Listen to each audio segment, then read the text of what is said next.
the understanding of precession, which couldn't have any less significance to this event, no matter how well that they understood it. So let's take a look at what supposedly got this whole thing started, the Mayan calendar. The first question is, did the Mayan Long Count calendar predict the end of the world? No. There is no reference to this concept in Mayan culture. These ideas about the Mayan calendar are imposed by us, and not by the Mayans. Again, quoting John Major Jenkins, he says, "I do not concur with the Neo-Atlantean pole shift cataclysmologists on the idea that the world will literally end in 2012. With this distinction in mind, I admit that I still occasionally write as a shorthand note, end date, or end date in 2012.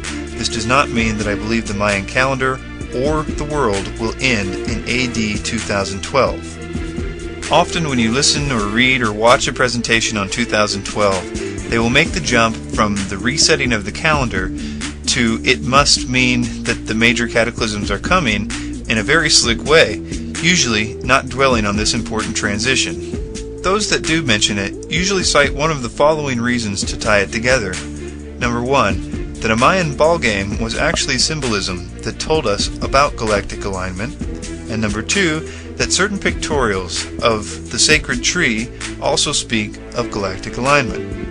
While I don't agree with the logic used to make these connections and think that they are far-fetched, and in some cases frivolous, for the sake of argument, I will say that the Mayans did for whatever reason choose to end their calendar on this 2012 solstice because of the visual effect of the sun rising in galactic center on that date, and that they fully knew of this effect. But even then, this would only be of local, religious, or mathematical significance.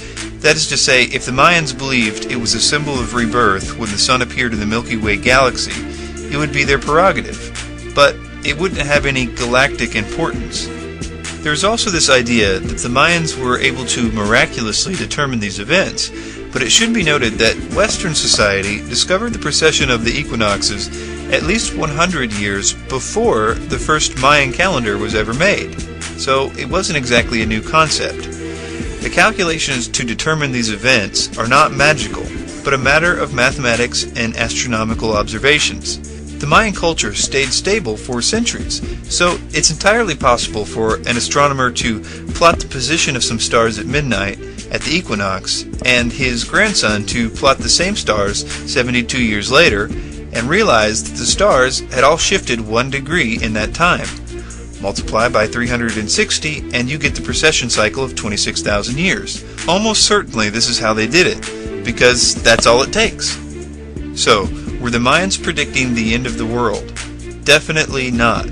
In fact, the entire reason, as far as I can tell, for this hype is that the Mayans restart their calendar, much like we do on December 31st. But they did it on a solstice, which they had the mathematical skill to do fairly easily.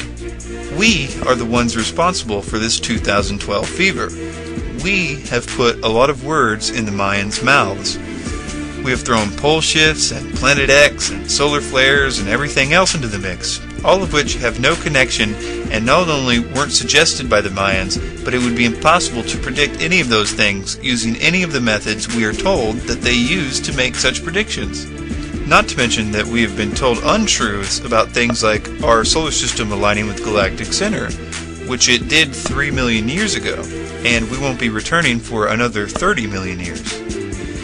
I think there could be many reasons why this idea is so actively being promoted to the world. I encourage you to draw your own conclusions. However, while doing the research on this, I finally found out why I think it's being done. The following is my personal view, and it may be extreme, and if you don't agree with it, I encourage you not to throw the baby out with the bathwater, because the 2012 theories are still wrong, no matter what. If you don't want to hear my analysis, feel free to shut off the video at this point. Many 2012 researchers are quick to point out how things will be getting much worse upon the approach to 2012, and we will see many cataclysms and earth changes on the way to our promised enlightenment.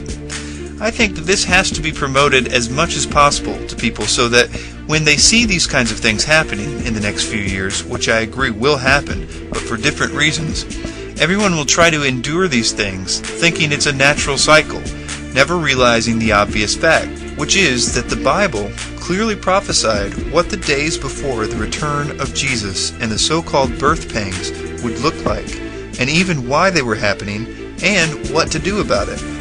This 2012 thing is both the proverbial carrot on the string, which keeps us looking for our illumination, while simultaneously gives us the pride that we know that all these terrible things are a result of science.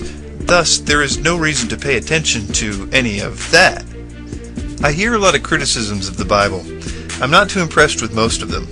But surprisingly, the one that could really have an impact is never used, even by the fiercest critics, which is challenging the fact that the Bible has never missed in regards to prophecy. That is, that it is 100% accurate.